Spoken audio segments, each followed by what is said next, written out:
I must not fear. Fear is the mind killer.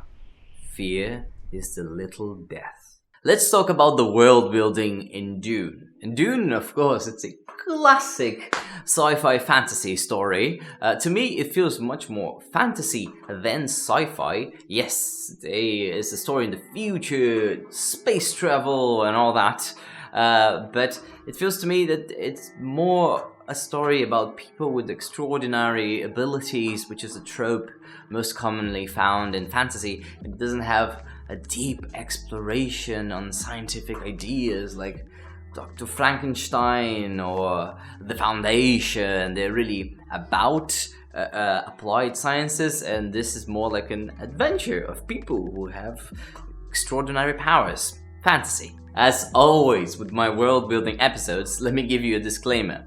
Of course, I could analyze Dune through many different lenses and get you many different conclusions and insights, but today I want to talk specifically about the rituals in Dune and how they convey culture, and also how they convey the mixture, the interaction between different cultures. I must also add here that the rituals is a theme close to my heart. I have spent time and money and energy and attention seeking rituals all around the world.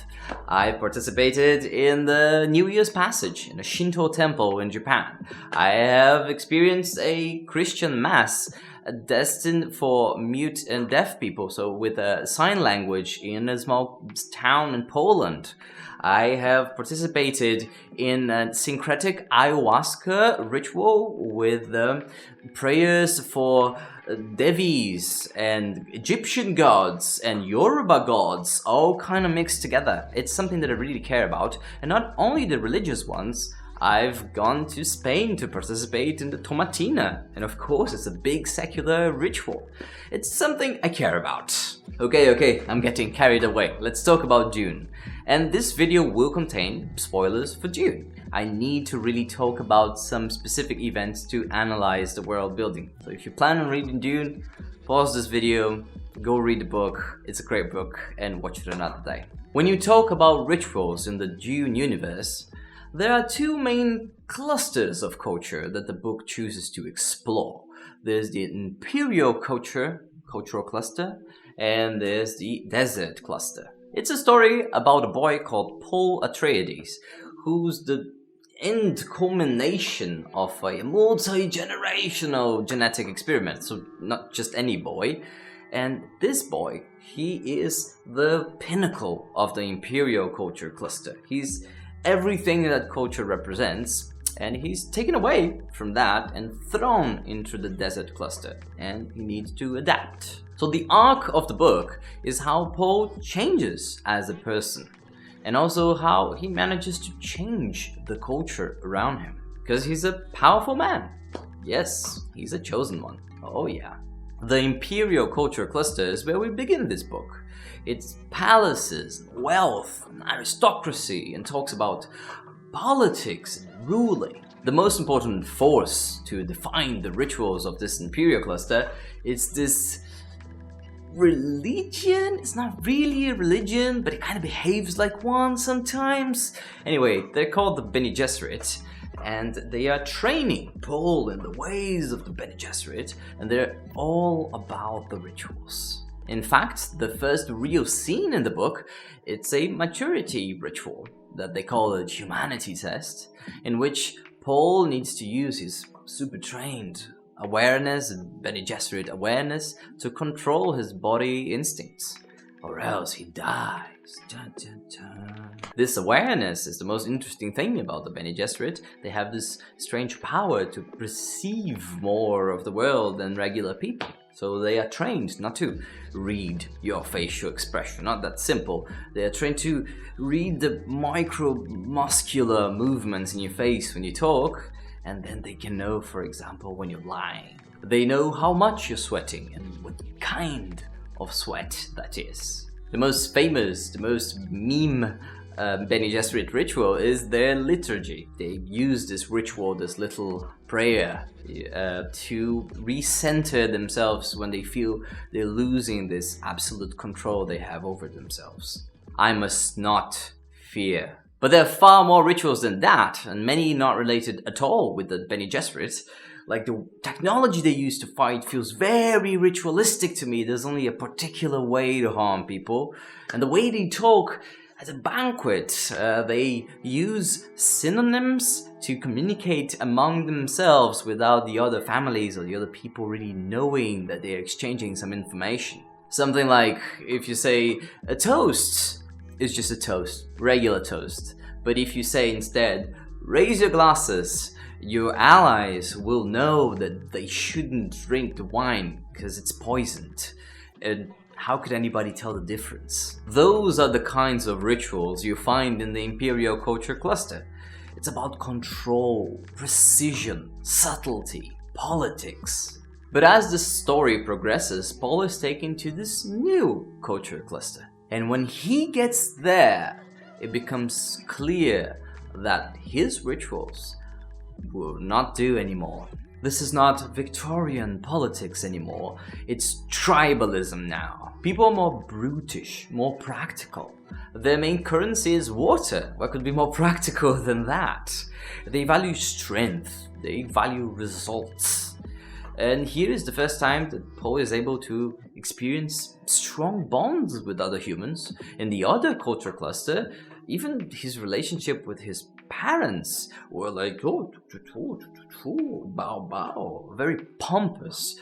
While this new universe is about contact, punches, sex. One of the first big ceremonies that he participates after joining this new culture, actually the thing that allows him to fully join, is this enormous drug-induced orgy. And the drugs are in such a way that even people's minds kind of blend. It's really the opposite of the Imperial cluster. It's about contact, friction. A great scene in the book, a adulthood ritual. And this is a big spoiler, so I'm just gonna carry on, okay? Good. So a great scene is when Paul, for the first time, learns how to ride and control a gigantic sandworm, and he does that by jumping inside the creature's scales using his agility, and inside there he uses like some pulls to direct the creature's movements. Contact, friction. We see Paul rising to become the pinnacle of this new culture, their leader. But here, it's not like in the Imperial cluster. He's not going to be a king or a commander or a CEO. Here, he becomes a god. And he never really abandons his Bene Gesserit ways. He just learns how to adapt them, how to use them in different ways. I think this ritualistic duality is something super interesting, and it's a tool that I'll probably use a lot in my future writing. It helps defining those two very different cultures, and also help them clash, but not clashing in a way that one is clearly better than the other. They're just different in behavior. They clash because they're so different, but you can't objectively say that coffee is better or worse than tea. You look at one and you say, oh, this one has a lot of murder and violence. And look at the other and like, oh, this one has slavery. Oh boy. Look at the first and like, oh, this one has a lot of love and care. And the other one like, oh, this one has a lot of security and nobody's starving. They're just very different. Imagine you're a Scottish programmer working for a big startup company, but life pushes you in the direction of living with farmers in Argentina. Now, let's say that you enjoy the change and you decide to stay and build a family with a local. For sure, you will not just abandon everything from your first original culture, you will bring some elements to your new life. But which ones? Which ones would you choose to keep? What would be precious to you when you're not there anymore? Oh, sorry, I forgot I should give a more fantasy-oriented example, right? Okay, so let's say you've been a wizard for the past 20 years, and you're fabled for this particular kind of spell you can cast. Now, imagine that in this world, magic has vanished from one day to the next. Suddenly, all wizards are not wizards anymore. You can't cast your spells, it's true, but you can use that same knowledge, that same finesse, that same experience in new and interesting ways. The blend is much more interesting than the cultures in isolation. Because now what you keep, what you let go, and what you have a conflict with depends on personality. Your characters finally have agency over their culture in a way. In your world, what are those rituals in the first place? How do people eat? When do people gather? To whom or to what they pray? There's power in a character following the choreography of a ritual, and in a way the readers can feel they are there too, because they feel they could follow the same set of rules. So if you want a bruja to read your luck in the coffee grounds, she must prepare a Turkish coffee in a small cup using a paper filter. Then you need to drink this coffee using only your right hand, never touch it with your left hand. Then when you're done, she must grab the cup and flip it with one single fluid motion. It's a set of rules, and you can picture it. You could be either the bruja or the person with the luck being read. That's it for today. Thanks for watching. I love talking about Dune. I really like this book. I know it has one of those chosen one characters. Yes, it does. I still love it.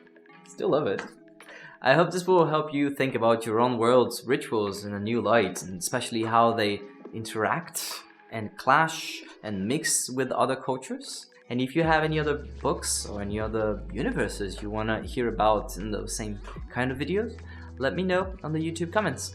See you next time. Ciao!